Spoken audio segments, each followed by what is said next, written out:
Madampang tiba-tiba menyesal jelang laga Thailand versus Vietnam di final leg 2 Piala AFF 2024. Terbongkar, hacker Indo ungkap alasan Sintayong diserang usai timnas Indonesia gagal Piala AFF 2024. PD bisa kalahkan skuad Garuda, pelatih Bahrain ancam timnas Indo jelang ronde 3 kualifikasi Piala Dunia. Siap hengkang dari FC Utrecht oleh Romeni dipastikan gabung klub Liga Inggris Oxford United. Bakal bikin skuad Garuda kian tajam. Tristan Goizer akhirnya kirim kode keras ingin bela timnas Indonesia. Jadi, simak informasi selengkapnya sebagai berikut.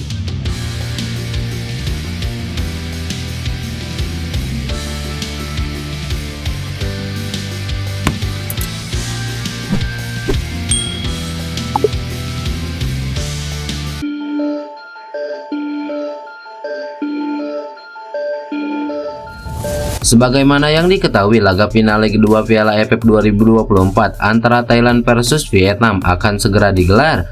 Laga yang akan digelar di Stadion Raja Mangala ini dipastikan akan berlangsung panas. Namun menjelang laga ini, Presiden Asosiasi Sepak Bola Thailand yakni Madampang tiba-tiba merasa menyesal. Hal ini lantaran karena dirinya tidak bisa merekrut Nguyen Xuan Son alias Rafaelson karena sudah tidak lagi menjabat sebagai Presiden klub Port FC Thailand. Madampang tidak bisa menyembunyikan penyesalannya ketika tidak bisa merekrut Nguyen Xuan Son untuk Port FC. Sayangnya, saya bukan lagi presiden di Thailand Group. Jika saya masih menjadi presiden, saya pasti akan membawanya kembali, ungkap Madampang di akun Facebooknya.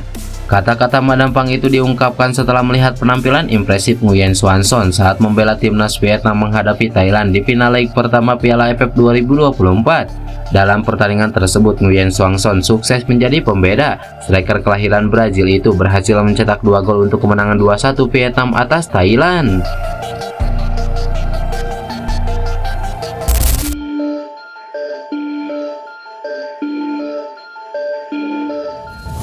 Sebagaimana yang diketahui, timnas Indonesia gagal ke semifinal Piala AFF 2024 setelah menelan kekalahan tipis atas Filipina. Kekalahan tersebut membuat Indonesia berada di peringkat ketiga klasemen akhir grup B dengan 4 poin. Ini adalah kali pertama bagi Sintayong gagal membawa Indonesia lolos ke semifinal Piala AFF sepanjang sejarahnya. Pasca kegagalan tersebut, cukup banyak suara dari banyak pihak yang meminta PSSI agar Sintayong dipecat sebagai pelatih tim nasional Indonesia. Hal tersebut dibuktikan dari beberapa media sosial yang menyuarakan pemecatan Sintayong. Ditambah lagi, suara-suara dari beberapa pengamat yang menyudutkan Sintayong semakin menambah panas kursi pelatih tim nasional Indonesia. Mendengar panasnya kisruh soal pemecatan Sintayong membuat salah satu hacker di Indonesia turun tangan. Hacker tersebut menuturkan bahwa suara pemecatan Sintayong merupakan pesanan dari mafia yang diperkirakan kalah judi bola. Menurut postingan hacker tersebut di Instagram, ongkos untuk melakukan match fixing atau pengaturan skor di Piala AFF 2024 adalah 10 juta dolar. Bahkan ajang Piala AFF 2024 merupakan salah satu pangsa pasar terbesar untuk judi bola. Hacker itu mengungkapkan bahwa ada orang Indonesia yang terlibat dalam judi bola di Piala AFF tersebut. Dengan gugurnya timnas Indonesia di fase grup Piala AFF 2024, membuat pelaku judi bola tersebut membayar sejumlah pihak untuk provokasi masyarakat. Mereka membayar agensi atau buzzer untuk menciptakan kegaduhan di media sosial agar mendukung pemecatan Sintayong. Bahkan netizen Indonesia yang merupakan hacker tersebut membeberkan bahwa ada anggaran dari pelaku judi bola tersebut untuk membayar buzzer dan agensi. Angka tersebut adalah kisaran 150 juta yang dicairkan dalam bentuk cash atau tunai.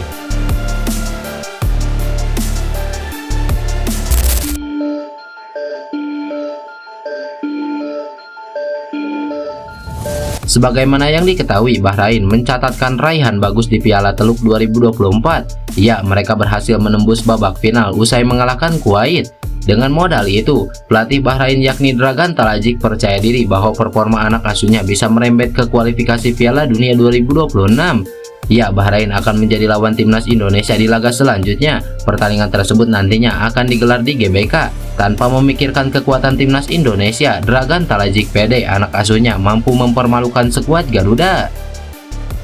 Timnas ini akan menjadi tim yang mencatatkan namanya dalam sejarah sepak bola Bahrain. Saya berbicara tentang lolos Piala Dunia. Insya Allah kami akan memiliki waktu yang cukup mempersiapkan diri dengan baik guna membuat sesuatu yang baru, membuat beberapa kejutan untuk pertandingan berat mendatang. Insya Allah saya berjanji kepada semua orang mereka akan bangga dengan para pemain saya, ungkap Dragan Tarajic. Pernyataan tersebut bisa dibilang sebuah ancaman serius bagi pasukan Sintayong. Dengan modal mengalahkan Kuwait, Irak, bahkan Arab Saudi, maka dipastikan kekuatan Bahrain saat ini lebih baik jika dibandingkan dengan pertemuan pertama.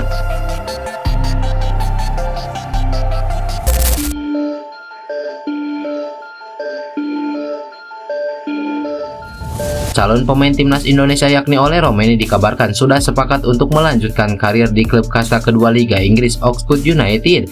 Ya, Ole musim lalu masih membela tim asal Belanda FC Utrecht. Dia bermain dalam 13 laga dan menyumbangkan 2 gol pada lanjutan kasta tertinggi Liga Belanda tersebut. Langkah ini cukup rasional karena Utrecht baru saja mendatangkan penyerang berbakat lain yakni Miliano Jonathan. Datang dari Vitesse Arnhem, penyerang yang juga berdarah Indonesia tersebut membawa statistik yang solid dengan kontribusi 11 gol dan 4 assist dari 18 pertandingan di Keukenkampion divisi. Media asal Belanda yakni Football Primer menjelaskan kesepakatan antara Utrecht dan Oxford United sudah terjalin. Ole Roemeny akan meninggalkan FC Utrecht dan segera berseragam Oxford United musim depan. Bahkan nilai transfer calon penyerang timnas Indonesia itu cukup fantastis, sekitar 33 miliar.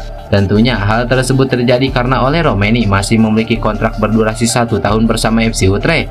Di Oxford United sendiri, dia nantinya akan bersama Marcelino Ferdinand yang sudah lebih dulu merapat. FC Utrecht dan Oxford United telah mencapai kesepakatan untuk Ole Roemeny. Menurut Football Primer, klub Championship tersebut akan mentransfer sekitar 2 juta euro ke Darmstadt, tulis laporan Football Primer. Bahkan dikabarkan Football Primer, pemain berusia 24 tahun ini sudah berada di Inggris untuk menyelesaikan tahap terakhir kepindahannya, termasuk melakukan pemeriksaan dan melengkapi semua persyaratan agar bisa segera bermain untuk Oxford United. Terkait kontrak, dia akan diikat hingga 3 tahun ke depan dan ini jadi sebuah pencapaian yang baik untuk sang pemain. Sebelumnya, proses naturalisasi Ole Roemeny saat ini masih berjalan. Sebelumnya, tahap ini sedikit terhambat karena DPR RI sedang reses dan tidak bisa menggelar sidang.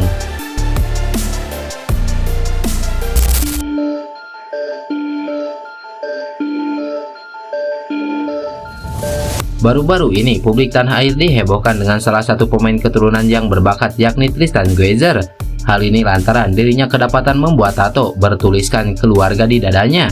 Tato baru untuk Tristan itu terlihat melalui story Instagram pribadinya. Dalam unggahan tersebut, pemain berdarah Maluku berusia 20 tahun itu mengunggah ulang postingan seniman tato Chad De Jong. Tato tersebut kemudian dianggap oleh netizen sebuah kado keras jika Tristan ingin segera membela tim nasional Indonesia. Terlebih lagi, Tristan memang memiliki darah keturunan Maluku yang kental dalam dirinya. Netizen bahkan ramai mengajak Tristan untuk segera berkomunikasi dengan Federasi Sepak Bola Indonesia. Tak hanya itu, bahkan banyak netizen yang menandai akun Instagram Ketua Umum PSSI Erick Thohir. Ya, Tristan merupakan salah satu pemain bertalenta Liga Belanda. Pemain yang berposisi sebagai bek kanan itu beberapa kali dipercaya untuk mengawal pertahanan Ajax Amsterdam. Namun saat ini Tristan sedang dipinjamkan Ajax Amsterdam ke klub Eliano Reinders PSV Zwolle. Sayangnya Tristan baru membukukan 1 penampilan. Dia kini sedang menjalani pemulihan dari cedera lutut yang dideritanya. Jika benar akan dipanggil tim nasional Indonesia, Tristan akan mengisi posisi bek kanan yang sudah dihuni oleh beberapa pemain. Selama ini, pelatih Sintayong sering menempatkan Asnawi Mangkualam, Sandy Walsh, atau bahkan Jacob Sayuri di posisi tersebut.